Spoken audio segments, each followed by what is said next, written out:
안녕하세요, 구독자 여러분. 현재 역대급 태풍 흰남노가 한반도를 향해 다가오고 있다고 하는데요. 아무쪼록 별 피해 없이 무사히 지나가기를 진심으로 바라보겠습니다. 그럼 오늘도 재미있는 사연 들으시고 행복한 시간 되세요. 안녕하세요. 전 60대 여성이자 외소증이라는 장애를 가지고 태어난 사람입니다. 흔히들 난쟁이라 불리는 장애인이죠. 전 평생을 사람들의 따가운 시선을 느끼며 살아왔는데요. 제가 살아온 인생을 글로 적으면 책 한 권도 모자랄 겁니다. 참 많은 사건을 겪어왔는데 그중 제 자식들과 있었던 일을 넋두리 하고자 합니다. 그리고 외소증으로 살아온 저의 인생 이야기도 보태어서 들려드릴게요. 아마 어느 채널에서도 저보다 비극적인 삶을 산 사람은 없을 것 같으니 제 사연에 귀를 기울여 주시면 감사하겠습니다. 삶이 힘든 분들에게 조금이나마 위로가 되셨으면 하는 마음으로 사연을 써 내려가겠습니다. 외소증으로 태어난 전 집안의 망신이었어요.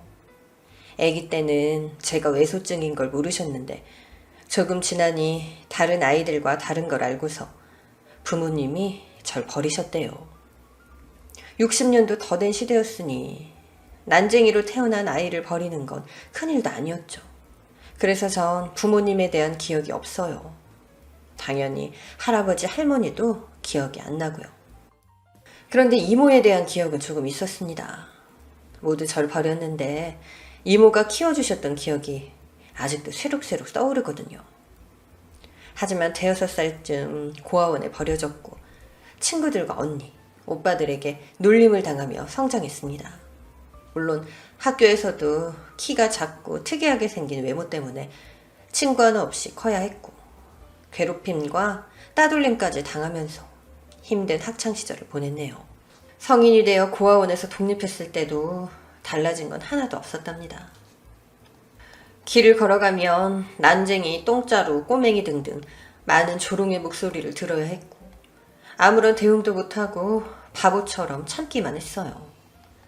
사회생활을 뛰어들려고 여러 직장도 알아보기 시작했는데 일손이 부족하다는 밭일이나 과수원에서는 제 키가 작아서 일하기 어려울 거라며 돌려보냈고 공장, 파출부, 식당 등 절 받아주는 곳은 어디에도 없었습니다. 그나마 나라에서 고아 출신에게 주는 지원금 몇 푼이 있어서 월세를 해결할 수 있었어요. 하지만 밥을 먹고 생활해야 할 돈이 부족해서 백방으로 뛰어다니며 일자리를 알아보았습니다. 또 장애인 수당을 신청하려고 했는데 외소증은 장애인 연금 급수에 해당되지 않는다고 거절당하고 말았네요. 결국 먹고 살려면 일이 필요했고 절 받아주는 곳이 있다면 지구 끝까지 갈 마음이었습니다. 하지만 고아원에서 나와서 1년 동안 아무런 일도 하지 못하고 빈곤에 갇혀서 처량한 삶을 지냈어요.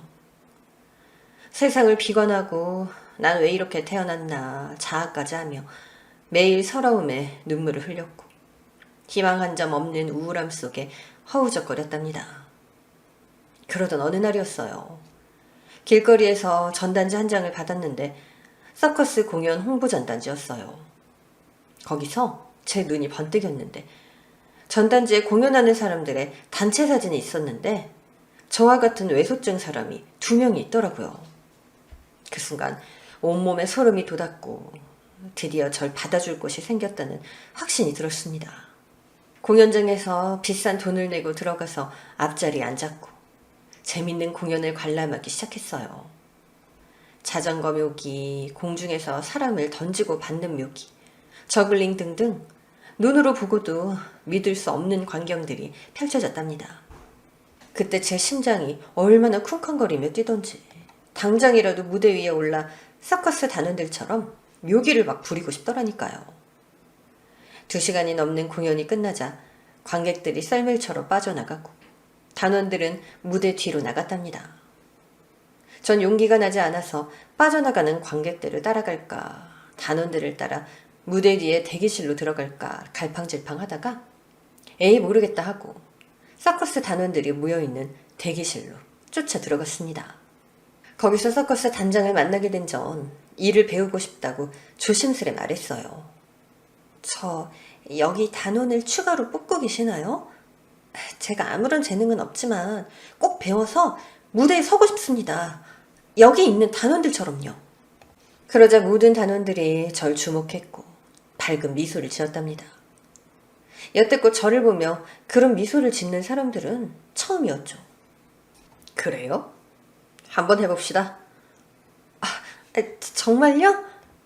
이렇게 빨리 결정하셔도 되는 거예요? 네, 하고 싶다면서요. 그 마음이면 못할 게 있겠어요. 우리는 합숙으로 움직이니까 내일 짐을 싸서 오세요. 그렇게 한 번에 취직을 하게 된 전 만세를 불렀고 이튿날 월세방을 빼고 짐을 싸서 서커스 단원으로 들어가게 되었습니다. 처음엔 청소와 정리정돈만 시켜서 그것만 열심히 했어요. 전 일이 주어졌다는 것만으로 행복해서 최선을 다하며 지냈죠. 그런 제 모습을 본 단원들과 단장은 빨리 묘기를 가르쳐야겠다며 첫 단추를 꿰어주기 시작했어요. 제가 처음 배우게 된 묘기는 볼링핀 3개로 던지고 받고 하는 저글링이었습니다. 관객석에서 볼 때는 쉬워 보였는데 직접 체험해보니까 보통 어려운 게 아니더라고요. 며칠 동안 손에 물집이 잡히고 터질 때까지 한 번을 성공하지 못했답니다. 한 달 가까이 지나서야 몇 번의 저글링을 성공하긴 했지만 무대에 오를 수준이 아니어서 계속 무대 뒤를 지켜야 했네요. 그렇게 석 달이 더 지나고 나서야 단원들만큼은 아니지만 흉내를 낼 수준으로 도달했고 저글링 말고도 인간 탑쌓기, 공중 그네까지 타며 실력을 쌓게 되었어요. 그래도 단장은 아직 무대에 오를 때가 아니라면서 더 열심히 훈련해서 단원들과 비등한 실력이 되어야만 한다고 강조했습니다. 전 무대에 오르지 못해서 돈을 아주 조금은 받았기 때문에 악착같이 훈련해서 무대에 빨리 오르려고 무던히 애를 썼어요. 결국 서커스 단원이 된 지 8개월 만에 처음으로 무대 위에 오를 수 있었고 관객들의 환호와 박수를 받으며 공연을 무사히 마쳤답니다. 어느새 저글링은 눈 감고도 할 정도로 쉬워졌고 공중근에 옮겨타기도 애들이 놀이터에서 놀듯 재미있게 탈 실력이 되었어요. 무대에 오르고 나니 제가 버는 수입은 점차 늘어났고 1년 뒤에는 웬만한 회사 부장 월급과 맞먹을 정도가 되었답니다. 그래서 언제 빈곤했는지 까먹고 여유롭고 재미난 삶을 살 수 있었죠. 하지만 서커스 단원일 때나 박수를 받는 사람이지 홀로 길을 걸으면 여느 때처럼 비수거를 섞은 놀림을 받아야 했고 동정과 연민의 눈빛까지 받았답니다. 그리고 제가 버림받은 인생을 살아서인지 결핍이 심하게 있어서 누군가와 애틋한 사랑 한번 하는 게 마지막 소원이었어요. 그런데 누가 저같이 생긴 여자를 좋아하겠어요. 전 이번 생은 사랑 한번 못 받고 광대로 살다가 팔자구나 하고 스스로에게 선고를 내리고 사랑 욕심을 버리려고 했답니다.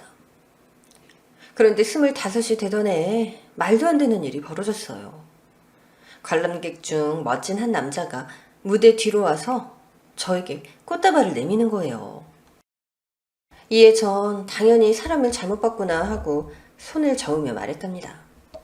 누굴 찾는지 모르겠지만 사람을 잘못 보셨나 봐요. 아닌데요? 무대에서 멋진 공연을 보여준 당신한테 드리는 겁니다. 네? 지금 장난하시는 거죠? 장난이라뇨. 사나이 진심을 장난으로 보시면 곤란합니다. 아까 무대 MC가 김정숙 씨라고 호명하던데. 정숙 씨, 저 정숙 씨 공연을 보고 반했습니다. 제 마음을 받아주세요. 전 당황하고 의심이 들어서 꽃다발을 받지 않고 있는데 동료 단원들이 환호성을 지르며 박수갈채를 보냈습니다. 그러자 남자는 얼굴이 붉어지며 다시 한번 저에게 고백의 말을 전했어요. 그제야 그 남자가 진심인 것 같다는 느낌이 들어 꽃다발을 받게 되었고 난생 처음 애인이 생겼습니다. 첫 데이트를 하게 된 날 애인과 놀이공원을 갔는데 사람들의 시선은 역시나 저를 집중했고 예상대로 조롱하는 목소리가 들렸어요. 그런데 애인이 그런 조롱의 말을 뱉은 사람 하나하나에 대놓고 화를 내며 멱살을 잡았습니다. 당장 내 애인한테 사과해. 남들과 좀 다르다고 그따위 막말 들어도 되는 사람 아니라고. 알겠어요. 죄송합니다. 이것 좀 놔주세요. 그 모습이 얼마나 멋져 보이던지 감동의 눈물까지 나더라고요. 제가 하고 싶던 말을 늘 참고 있었는데 애인이 대신해주니 속이 시원하기도 했고요. 그런 행복한 데이트는 계속되었고 어느새 저희는 결혼 이야기까지 주고받게 되었습니다. 자기야, 우리 이제 결혼하자. 결혼? 너무 설레는 말이네. 그런데 자기 부모님이 날 허락하실까? 물론이지. 자기처럼 예쁘고 사랑스러운 여자가 또 어딨다고 반대를 하겠어. 겁먹지 말고 오빠만 따라와. 전 애인의 말만 믿고 시댁으로 인사하러 갔습니다. 시댁은 오래되고 작은 집이었어요. 홀로 계신 예비 시어머니가 보였는데 누워 계신 채로 인사를 하시더군요. 어서 와요. 얘기 많이 들었어요. 서커스 하는 아가씨라고? 듣던 대로 예쁘네. 그쵸, 엄마? 자기야, 내가 뭐랬어. 분명히 자기를 좋아하실 거라고 했잖아. 고맙습니다, 어머님. 그런데 어디 많이 편찮으신가 봐요. 내가 젊어서 고생을 좀 했더니 허리와 무릎을 거의 쓰질 못해요. 거동이 불편해서 화장실도 못 가고 있네요. 며느리 될 사람한테 이런 꼴을 보이니 너무 미안하네. 그래도 걱정 마요. 아가씨가 날 돌볼 필요는 없어요. 그렇게 말씀하시는데 그동안 제가 버림당해왔던 순간들을 회상하며 시어머니와 인연이 된다면 제 손으로 돌봐드려야겠다 다짐했습니다. 그런데 전 시어머니가 유일한 식구인 줄 알았는데 옆방에서 애기 울음소리가 들렸어요. 문을 열었더니 애기 둘이 나란히 누워있었고 보모로 보이는 늙은 여자가 분유를 타는 모습이 보였습니다. 어머, 이 애기들은 누구야? 애인이 머리를 극적이며 어려운 말을 꺼냈습니다. 자기야, 사실은 말이야. 나한테 2살 된 아들하고 갓 돌진한 아들이 있어. 이제야 말해서 정말 미안해. 사실은 몇 년 전 결혼을 한 적이 있어. 전처는 아들 둘을 낳고 다른 남자와 바람이 나서 날 버리고 떠났어. 많이 놀랐지? 애인의 말대로 전 매우 놀랐습니다. 이혼남인 걸 까맣게 모르고 있었는데 애가 둘이나 있으니 머릿속이 복잡해지더라고요. 그래서 전 결혼의 생각을 더 해보겠다고 말하고 도망치듯 그 집에서 나와버렸답니다. 그이는 진작 말하지 못해 미안하다고 연신 사과를 하며 염치 없지만 절 아내로 맞이하고 아이들의 엄마가 되어주면 좋겠다고 연신 청혼을 했네요. 생각에 잠긴 전 과거를 또다시 떠올렸고 부모에게 버림받고 이모가 고아원에 버린 것까지 생각나더라고요. 그래서 애기들이 무슨 죄가 있나 싶은 생각이 들었고 엄마가 돼주고 싶은 마음이 생겼습니다. 게다가 지금 애인을 진심으로 사랑했고 그이가 아니면 다시는 사랑받지 못하고 평생 외롭게 살 것 같았죠. 그래서 전 그와 결혼을 결심하게 되었고 2 아들의 엄마가 되기로 결론을 내렸답니다. 얼마 뒤 저희는 결혼식을 생략하고 제가 시댁으로 들어가는 것으로 부부의 인연을 맺게 되었어요. 전 서커스 단원으로 일하며 돈을 벌기도 했고 시어머니 시중을 드는 며느리로 핏덩이 아들들의 엄마로 지냈답니다. 시어머니의 똥오줌을 받아내는 건 물론이고 식사를 직접 떠먹여 드리기까지 하며 친딸처럼 대해드렸고 아들들에게는 매일 업어주고 안아주고 아낌없는 사랑을 퍼부어 주었죠. 그런 제 모습을 본 남편은 세상에 저 같은 여자를 만나게 된 것이 큰 행운이라며 자기가 과거에 큰 업적을 이룬 위인이었을 거라고 좋아했습니다. 남편의 직업은 공사장 인부였는데 벌이가 많지 않아서 제가 서커스 공연으로 버는 돈으로 식구들을 부양하고 생계를 유지할 수 있었답니다. 가족이 생긴 저에게는 돈보다 사랑이 더 소중했기 때문에 아깝다는 생각이 단 한 번도 들지 않았죠. 제가 가장 역할까지 도맡아 하는 게 안쓰러웠는지 그이는 저에게 한 가지 제안을 했어요. 여보, 당신 몸이 3개라도 모자랄 판이네. 엄마 모시랴 애들 키우랴 서커스 공연까지 하느라 너무 힘들겠어. 그래서 말인데 내가 사업을 하나 해서 당신을 쉬게 하는 건 어떨까? 내가 생각했던 사업이 있는데 아이템도 좋고 실패할 일도 없거든. 당신이 처음에만 도와주면 될 것 같아. 사업? 난 그냥 이대로 사는 것도 나쁘지 않은데. 좀 피곤하지만 공연이고 살림이고 다 책임질 수 있어. 에이, 당신 혼자만 고생하는 것 같아. 미안해서 그러지. 내가 하는 노가다도 일거리 없는 날이 태반인데 가장이라는 사람이 계속 마누라 덕만 보고 살면 되겠어? 당신 짐을 하나 내려주고 싶어서 그러니까 긍정적으로 생각해봐. 듣고 보니 남편 말이 일리 있게 들렸어요. 가장은 남편인데 여자인 제가 계속 가장 노릇을 할 수도 없고 나중에 애들이 더 크면 학교도 보내야 하고 뒷바라지를 해줘야 하니 언젠가는 서커스를 놓아야 할 시기가 올 거라는 생각이 들었죠. 그래서 남편이 하고 싶다는 철물 사업을 시작하도록 제가 모은 돈 거의 전부를 주었습니다. 그이는 트럭 한 대를 사고 공사장에 들어가는 자재들을 납품하며 돈을 벌기 시작했죠. 그래서 형편은 전보다 좋아지는 것 같았고 저도 서커스를 그만둬도 될 것 같았어요. 여보, 이제 서커스 그만둘까? 내가 집에 붙어서 어머님이랑 애들을 쭉 돌봐드리는 게 어때? 벌써? 아이, 당신 서커스에 애정이 크잖아. 그러지 말고 조금만 더 보모를 쓰도록 하고 당신이 나이가 들면 그만두는 게 어때? 그이는 지난번 말과 달리 계속해서 돈을 벌려고 하더군요. 사업도 잘 되고 돈도 잘 버는 것 같았는데 말이죠. 여하튼 저야 공연하는 순간이 행복하니 계속해서 서커스 단원으로 성실히 일했답니다. 그렇게 5년의 시간이 흐르자 아이들은 동네를 휘저으며 뛰놀 만큼 많이 컸고 시어머니는 몸이 더 안 좋아져서 말도 하기 어려운 지경이 되었네요. 그이는 사업이 계속 번창해서 널찍한 사무실까지 차려 직원들까지 여럿 고용했답니다. 하지만 남편은 생활비를 한 푼도 주지 않았어요. 사업 욕심이 커서 더 크게 확장하고 자리를 잡으면 저에게 경제권을 주겠다면서 제가 버는 돈으로 계속 식구들을 부양했답니다. 그러던 어느 날 새벽 시어머니가 숨을 거두시고 말았어요. 기저귀를 갈아드리려고 몸을 바로 뉘었는데 얼굴이 하얗게 변해 있더라고요. 숨을 쉬지 않는 걸 확인하고는 울음을 터뜨렸답니다. 시어머니가 몸이 아프시긴 했지만 따뜻한 말씀을 자주 해줘서 진짜 엄마 같았으니까요. 그렇게 장례를 치르게 되었는데 동네 사람들은 하나같이 저에게 효심 깊은 며느리라며 시어머니가 편하게 저승으로 떠났을 거라고 위로해 주셨고 전 감사하다고 인사드리고 찾아와 주셔서 고맙다고 연신 고개를 숙였어요.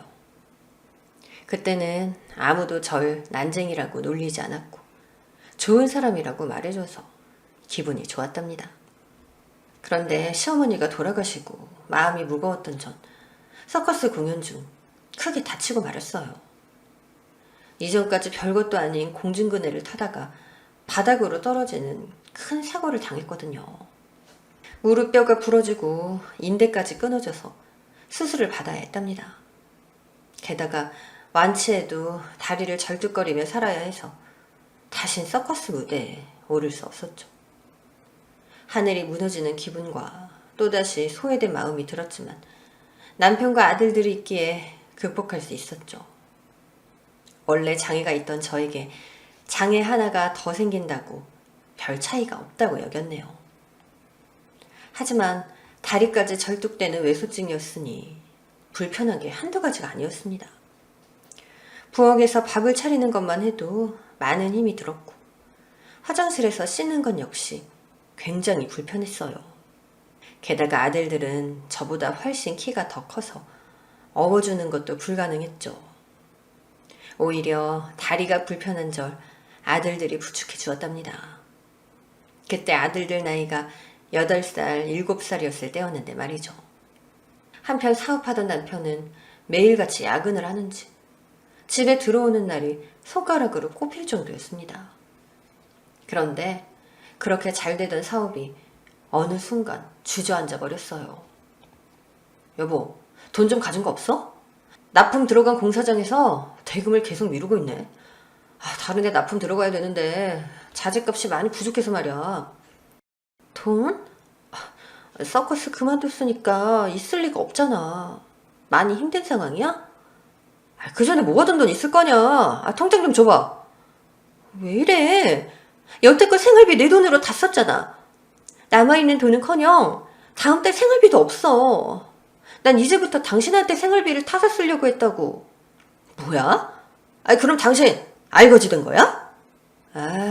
난쟁이 똥자루가 돈까지 없으니까 진짜 짜증나네. 남편의 말에 소스라치게 놀란 전 뭐라 그랬냐고 되물었습니다. 그러자 남편은 또박또박 말하더군요. 난쟁이 똥자루라고 했다. 같이 사는 것도 쪽팔려 죽겠는데 가진 것도 없는 년을 내가 데리고 살아야 할 판이네. 서커스에서 돈 좀 만나 해서 데려왔더니 얼마 가지도 못하잖아. 젠장. 당신 무슨 말을 그렇게 해? 지금 한 말 진심이야? 나랑 사는 게 창피하다고? 나한테 남아있는 돈이 없다니까 본색이 나온 거야? 그걸 이제 알았냐, 이 팔푸나? 너 같은 난쟁이랑 사는 걸 누가 좋아해? 우리 엄마 시중 들고 애들 키우라고 데려다 놓은 거지. 나 좀 편하게 살려고 말이야. 그이가 진심을 말하는지 흥분해서 자기도 모르게 한 말인지 모르지만 전 크게 상처를 받고 말았답니다. 그리고 더 기가 막힌 건 남편 사업이 주저앉은 건 대금이 들어오지 않아서가 아니라 바람 피우는 여자한테 쏟아붓느라 돈을 실컷 까먹었다고 이웃들이 전하더라고요. 저더러 바보처럼 왜 아직도 같이 사느냐며 피 한 방울 섞이지 않은 애들을 왜 키워주냐고 충고했답니다. 그래서 전 남편에게 바람 피우고 있던 것이 맞냐고 물었더니 아주 당당하게 그렇다고 대답하더라고요. 저 같은 여자와 살면서 바람 피우지 않을 남자가 이 세상에 어디 있냐고 끔찍한 말까지 했답니다. 전 이제라도 이혼을 해야겠다고 판단했고 며칠 동안 집에 들어가지 않았어요. 그리고 구청에 들러서 이혼 서류를 한 장 받아 집으로 돌아왔어요. 남편은 돈만 늘름 먹고 도망간 상간녀 욕을 하며 술을 퍼마셨고 애들은 저 없는 동안 굶었는지 제 얼굴을 보자마자 밥을 달라고 투정을 부렸답니다. 그래서 아이들에게 먼저 밥을 차려주고 남편과 이혼 도장을 찍기로 했는데 아들들이 밥 먹고 저를 보며 환한 미소를 짓는데 미치겠더라고요. 이렇게 사랑스러운 자식들을 두고 떠날 생각을 하니 가슴이 미어졌습니다. 그리고 제가 버림당했던 것처럼 똑같이 아이들을 버릴 용기가 나지 않았어요. 결국 이혼 서류를 제 손으로 찢어버리고 다시 엄마와 아내의 자리를 지키기로 결정했습니다. 술 취한 남편은 몇 주 만에 정신을 차렸는지 다시 공사장 인부로 들어가서 일하게 되었고 저에게 함부로 했던 말들은 다신 하지 않았어요. 저희 부부는 화해나 사과도 없이 아무 일도 없던 것처럼 똑같이 지내게 되었네요. 며칠 뒤부터는 저도 아이들의 미래를 위해 돈을 벌어야겠다는 생각에 서커스단에 들어가 청소와 빨래 등 허드렛 일을 하며 돈을 벌기 시작했습니다. 제 인생이 와르르 무너진 건 모두 제가 선택한 것이기 때문에 누구의 탓도 하지 않고 살아갔어요. 그렇게 강산이 2번 바뀌며 전 환갑을 바라보는 나이가 되었습니다. 아들 둘은 어느새 건장한 청년이 되어 독립했고 각자 짝이 있어 결혼까지 준비하게 되었죠. 그런데 얼마 지나지 않아 남편이 폐암 말기를 선고받았답니다. 입에 담배를 달고 다니는 사람이라 크게 놀랍진 않았네요. 제가 아무리 끊으라고 말려봐도 귓등으로만 듣더니 결국 담배로 죽음을 맞게 되었어요. 그땐 참 남편이 밉기도 했지만 유일하게 절 사랑해준 남자라 슬프기도 했습니다. 전 남편의 죽음으로 아들들에게 고백 하나를 하고 싶었어요. 제가 친모가 아니라는 걸 말이죠. 평생 비밀로 할까 했지만 자식들도 알고 있어야 할 권리가 있다고 생각해서 제가 계모라는 걸 밝혔습니다. 그러자 아들 둘은 몹시 놀란 얼굴이었는데 이제 와서 그게 뭐가 중요하냐며 끝까지 모자지간으로 지내자고 하더군요. 그제야 제가 모든 건 실패했지만 자식 농사는 제대로 지었구나 싶었답니다. 몇 달 뒤 큰아들이 결혼할 여자를 데려왔고 전 반갑게 맞아주었어요. 식사를 마치고 아들이 담배를 피우러 나가자 예비 며느리가 저에게 할 말이 있다며 말문을 열었습니다. 어머님, 결혼식장에서 절대 일어나지 마세요. 끝날 때까지요. 하객들이 어머님을 보면 다들 저 무시할 거예요. 아무리 세상이 변했다고 해도 난쟁이가 시어머니라고 하면 손가락질해요. 얘야, 난쟁이라니. 너 무슨 말을 그렇게 하니? 그리고 내가 네 채통을 지켜주자고 가만히 앉아있으라고? 안 되겠다. 내 아들한테 가서 네가 한 말을 일러야겠다. 어머님 아들도 저랑 같은 마음이에요. 저더러 대신 말하라고 자리를 비켜준 거라고요. 어차피 친아들도 아니라면서요. 그이가 마음 같아선 혼주석을 비울까 하다가 어머님이 불쌍하다면서 결혼식에 끼워주자고 한 거예요. 그 말에 전 심장이 밖으로 튀어나오는 줄 알았습니다. 제 아들이 절 그렇게 생각했다는 것에 화도 났고 며느리라는 게 제 머리 위에 앉아서 막말을 짓거려 대는데 우라통이 터지더군요. 결국 제 분을 못 이기고 머리에 수건을 동여매고 자리에 누워버렸습니다. 아들과 며느리가 어떻게 떠났는지 쳐다도 보지 않았죠. 그리고 얼마 뒤 결혼식 당일날 가지 않겠다고 마음을 먹었는데 그게 역시나 바보처럼 가고 말았어요. 아무리 미워도 자식이고 제가 키운 녀석이 백년 가약을 맺는데 제 눈으로 보지 않으면 한이 맺힐 것 같더라고요. 그래서 며느리가 당부한 대로 혼주석에 가만히 앉아서 아들의 결혼식을 보게 되었습니다. 그리고 초라히 홀로 집으로 돌아왔고요. 이듬해 둘째 아들도 똑같았어요. 며느리들은 약속이라도 했는지 하나같이 절 부끄럽고 창피하게 여겼습니다. 게다가 친엄마가 아닌 걸 강조하며 거리를 두려고 했네요. 여하튼 아들 둘을 장가 보냈더니 절 한 번도 찾아오지 않더라고요. 안부전화 역시 마찬가지였고요. 그래서 자식들과의 인연이 여기까지인가 보다 하며 외로운 노년을 맞게 되었죠. 그렇게 3년이 지났을까. 콧배기도 보이지 않던 자식들과 며느리들이 함께 제 집으로 찾아왔습니다. 부모라는 게 참 웃기더군요. 미워하려고 마음을 먹었는데 자식들 얼굴을 보자마자 얼마나 행복하고 기쁘던지. 전 쩔뚝대며 걸어가 아들들 품에 안겼답니다. 아유, 보고 싶었다 얘들아. 그동안 잘 지냈니? 엄마 미안해요. 동생이랑 같이 온다 했는데 이제 오게 됐네요. 그동안 먹고 사느라 여념이 없었어요. 맞아요 엄마. 진짜 엄마 보러 오고 싶었어요. 마음은 항상 여기에 있었단 말이에요. 그래 고맙다 고마워. 이 애미를 버리지 않고 찾아와 주니까 고마울 따름이야. 그런데 왜 연락도 없이 갑자기 온 거야? 제 물음에 큰며느리가 대답했습니다. 어머니 며칠 뒤면 어머니 생신이시잖아요. 65번째 생신이요. 그래서 저희가 좋은 곳으로 모시려고 찾아왔어요. 같이 계곡으로 여행 가는 거예요 어머님. 아 그게 정말이야? 아휴 나한테 이런 날도 다 있다니 너무 좋구나. 모두들 고맙다. 이 늙은이 챙겨주러 먼 길까지 와줘서 진심으로 고마워. 전 감동의 눈물까지 흘리며 고마움을 전했고 자식들의 말대로 여행길에 오르게 되었답니다.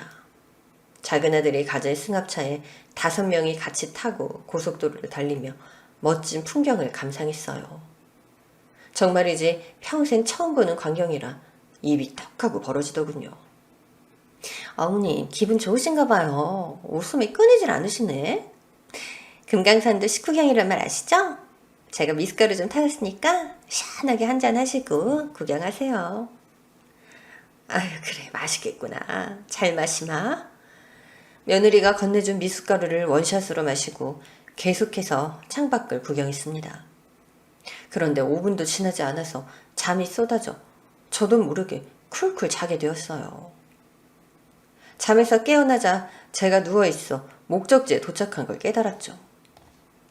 두 눈을 비비고 숙소에서 나왔습니다. 며느리가 분명 계곡이라고 했는데 제 눈앞에는 무성한 나무가 그득한 산속이었어요.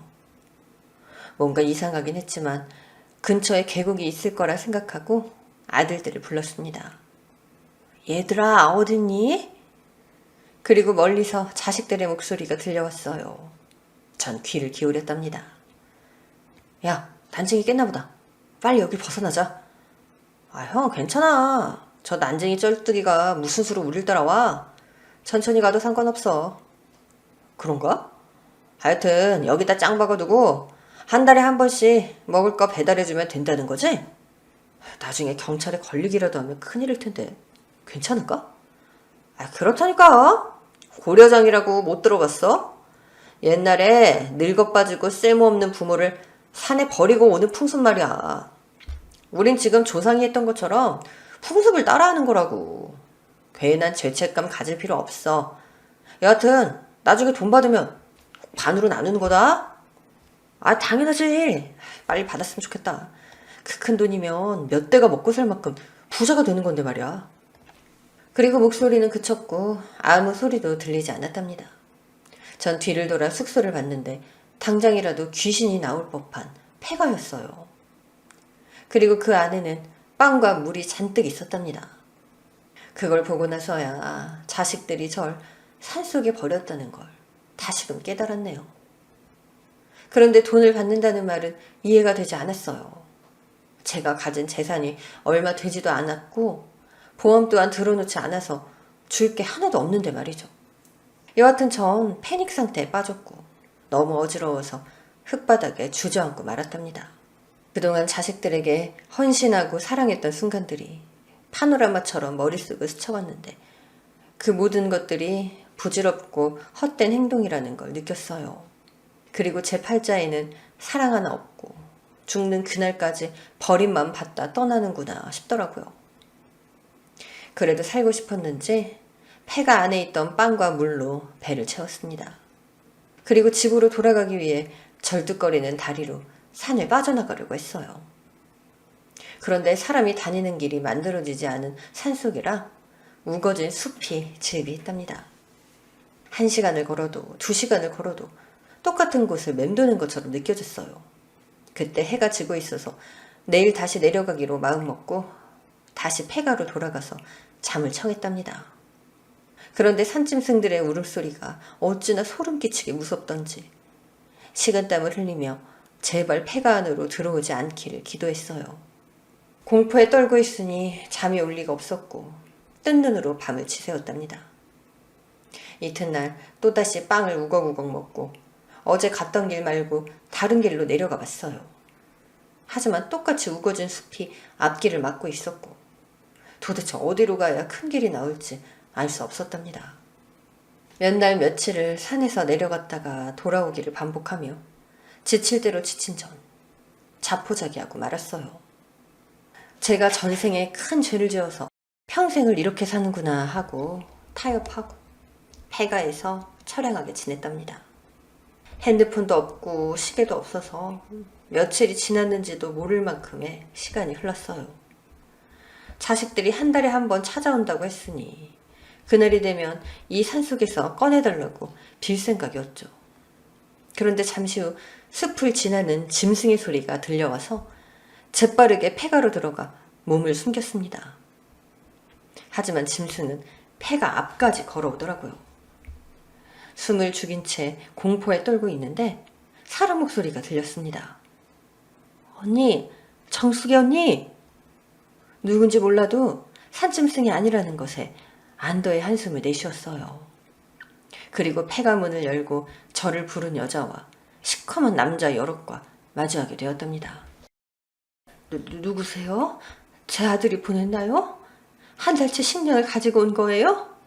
이봐요, 그러지 말고 절 좀 이 산속에서 꺼내주세요.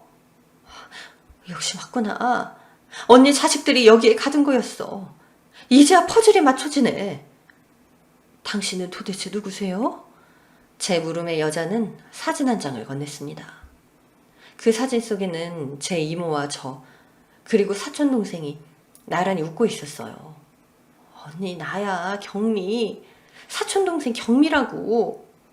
그제야 제 앞에 있던 여자가 누군지 떠올랐습니다.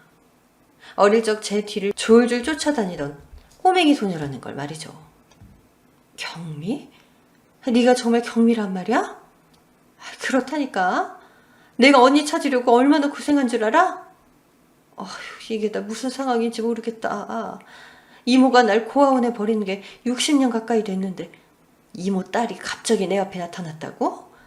그것도 내 자식들이 버린 산속에? 이게 다 무슨 일이야.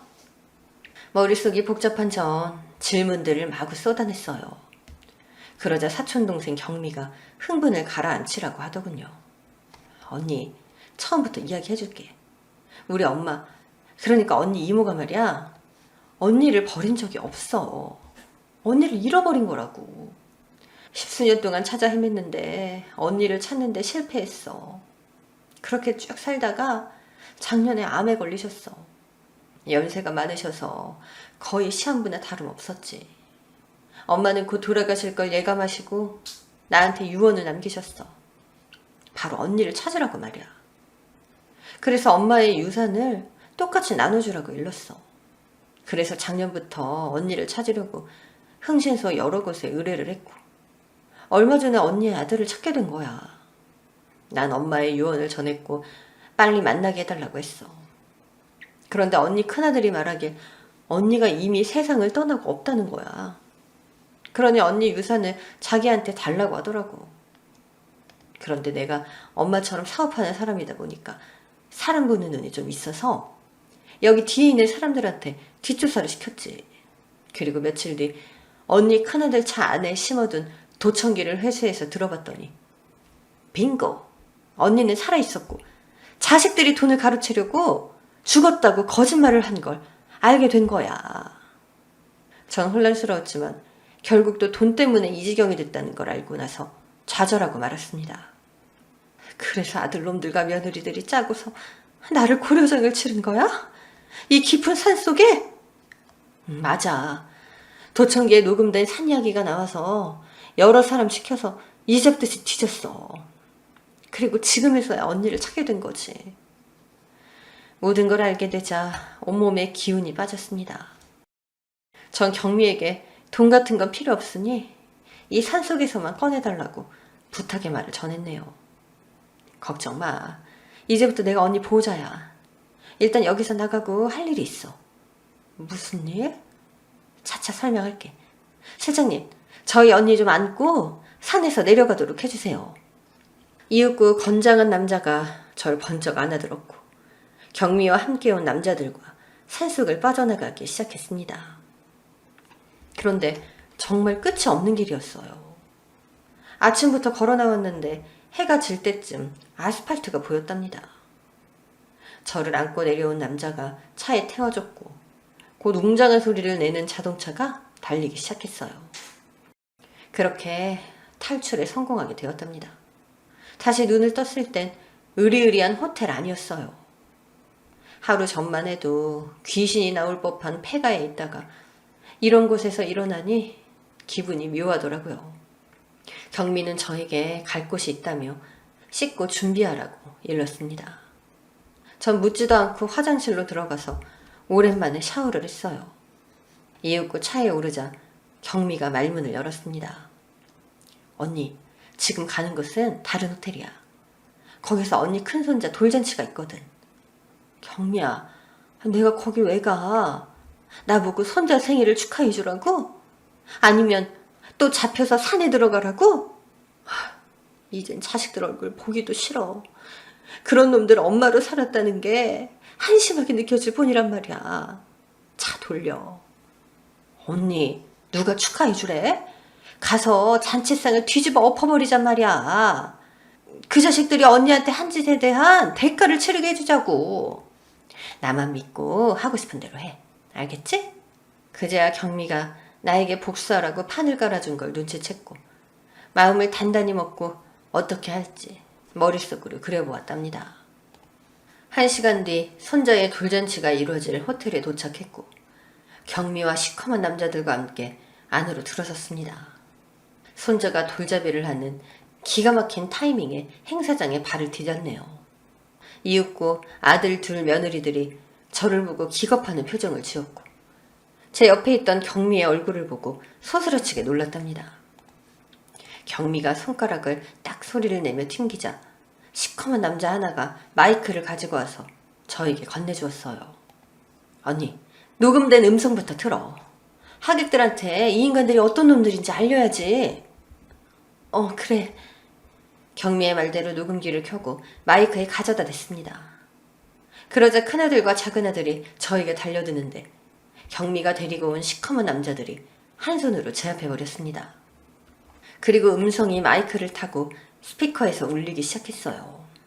제 아들 둘이 절 죽은 사람으로 만들고 이모의 재산을 받으려고 했던 계략과 산속에 가둬둔 끔찍한 대화가 흘러나왔죠. 그러자 하객들은 경악했습니다. 음성이 끝난 뒤 마이크에 입을 가져다 댔어요. 잘 들리시죠? 지금 화려한 한복을 입은 제 아들놈들과 며느리들이 절 산속에 버렸습니다. 외소증인 제가 혼자 빠져나오지 못할 만큼 깊은 산속에 말이죠. 녹음된 목소리를 들으신 것처럼 제가 받을 유산이 탐나서 그랬다네요. 그런데 아무 일도 없던 것처럼 이렇게 제 아들내미 돌잔치까지 하고 있습니다, 여러분. 이런 인간, 아니 이런 짐승들 파티에서 즐기고 싶으세요? 아니면 저것들한테 돌을 던지고 싶으세요? 전 마이크를 내려놓고 테이블에 올려진 초밥 하나를 아들을 향해 던졌습니다. 그러자 하객들 하나둘씩 손에 음식을 들고 아들놈들과 며느리년들에게 던지기 시작했어요. 제가 당한 수모에 비하면 약하지만 속은 시원했습니다. 이윽고 하객들은 욕을 해대고 썰물처럼 빠져나갔어요. 그리고 얼굴에 양념이 범벅된 큰아들이 저에게 소리치더군요. 야, 이 난쟁이야. 조용히 산에 찌그러져 있을 것이지 왜 이런 사달을 만들어? 지금 온 하객들 대부분이 우리 회사 사람들이라고. 둘째 역시 저에게 비난의 화살을 쏘았습니다. 진짜 돈 먹을 기에 날렸네. 게다가 이게 무슨 꼴이야. 이 반푼이 우리가 엄마 해주니까 진짜 무슨 엄마라도 된 줄 알아?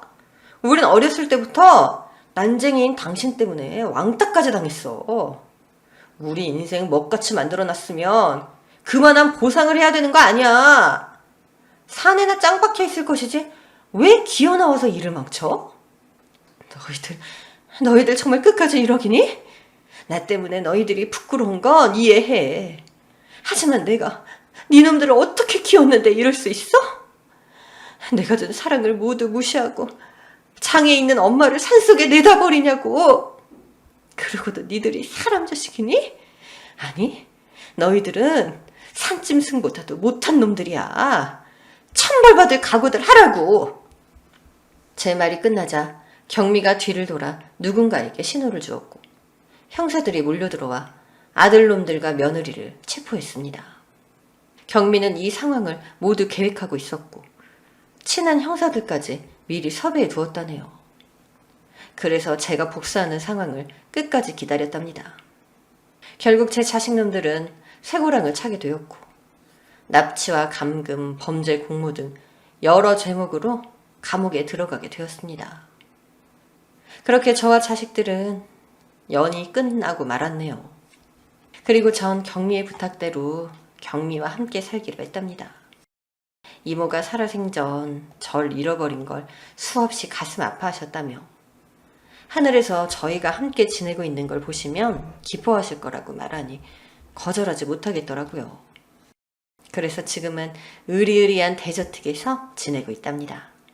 지금까지 외소증으로 살아온 저의 이야기와 자식들과 얽힌 사연을 모두 들려드렸어요. 제 인생 정말 불쌍하지 않나요? 혹시 길을 가다 외소증 사람들을 보시면 난쟁이라고 놀리거나 뚫어지게 보시는 걸 피해 주시길 부탁드립니다. 저희도 똑같은 사람이니 같은 대우를 해주세요. 그럼 파란만장한 삶의 마침표를 찍고 행복한 삶을 이어갈 저 김정숙은 물러가겠습니다. 모두 경청해 주셔서 감사합니다. 오늘 사연도 재미있게 들으셨나요? 오늘의 사연이 재미있으셨다면 구독과 좋아요를 눌러주세요. 그럼 또 다음 사연으로 만나요. 안녕!